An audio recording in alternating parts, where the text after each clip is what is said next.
Bạnសួស្តីទាំងអស់គ្នាបាទអញ្ចឹងយើងចូលទៅមុនទៀតតទៅនឹង DebtX DebtX គឺជាអនុគម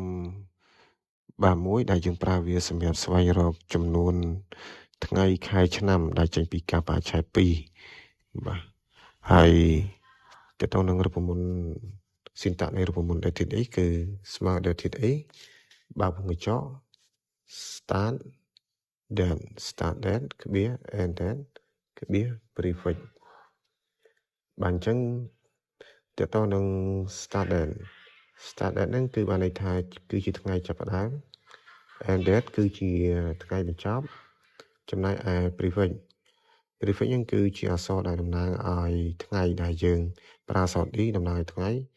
ហើយអក្សរ M តំណាងឲ្យខែហើយនឹងអក្សរ Y គឺតំណាងឲ្យឆ្នាំហើយបើសិនជាយើងចង់គណនារកជាថ្ងៃគឺយើងត្រូវដាក់អក្សរ D បាទបើសិនជាយើងចង់គណនាវាជាខែកន្លែង prefix ហ្នឹងគឺយើងត្រូវដាក់អក្សរ M នៅក្នុងចន្លោះទ្វេងកណ្ដុរចំណែកឯឆ្នាំគឺយើងប្រើអក្សរ Y បាទអញ្ចឹងយើងមើលឧទាហរណ៍នៅក្នុងកម្មវិធី Excel បាទអញ្ចឹងឧទាហរណ៍ថានៅក្នុងកម្មវិធី Excel របស់យើងបាទយើងចង់រករយៈពេលអង្គអញ្ចឹងយើងមានឈ្មោះអង្គយើងមានតំណែង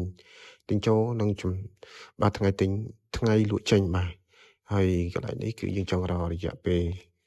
បាទអញ្ចឹងយើងអាចប្រើរូបមន្ត DebtX បាទ DebtX អញ្ចឹងយើងស្មើ DebtX បាទ DebtX ហើយយើងបើកវងកញ្ចក់តមទៀតយើងចុចទៅលើបាទតំណែងទិញចូលក្បៀសតំណែងទិញចេញបន្តមកទៀតក្បៀសបាទយើងចង់រកជារយៈពេលអីគេរយៈពេលថ្ងៃអញ្ចឹងយើង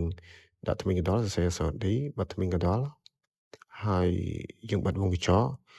យើងចង់បានជាអក្សរជាថ្ងៃអញ្ចឹងយើងត្រូវប្រើសញ្ញានឹងដើម្បីភ្ជាប់ clear វាបាទហើយយើងដាក់ទ្វេងកណ្ដុរហើយយើងសរសេរពាក្យថាថ្ងៃហើយយើងបិទទ្វេងកណ្ដុរមកវិញបាទហើយយើងចុច enter នោះយើងនឹងទទួលបានចំនួនថ្ងៃដោយខាងលើនេះបាទហើយយើងគ្រាន់តែធ្វើការចាប់អូសទាញមកក្រោមគឺវានឹងគណនាយើងដល់ស្វ័យវត្តអញ្ចឹងតើតោនឹងរូបមន្ត DebtX គឺមានតែប៉ុណ្្នឹងបាទសូមអរគុណ